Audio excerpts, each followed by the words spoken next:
dharaaro badan ayaa ka soo wareegay kala tageennii. Wakhtiga waxa uu ahaa mid aad u dheeraynaya, isla saasna wata saamayntiisa gaarka. Farxaddii, qosolkii, dhibkii iyo dhoolla-caddayntiiba waxay noqdeen kuwo ay weyday ruuxdeedii la qabsatay.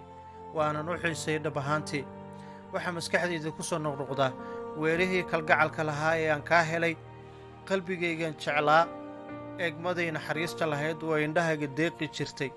Waxaan weli qirayaa anigoo aan xaqirayn wanaaggii, kalgacalkii, dulqaadkii, dabacsanaantii iyo degnaantii aan kaa helay inaysan xasuustaydu ka bixin xiskayga.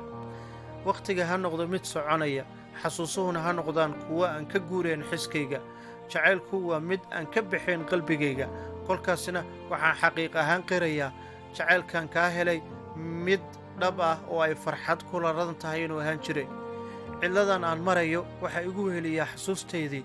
Dabeelahan dhacayana waxaa dhufays iga ah xasuustaada. Murugada iyo dhibaatada ay la kulanto ruuxdayduna waxaa dabiibaa xasuusteeda. Qalbigaygana kama bixin jacaylkaaga uu hayay.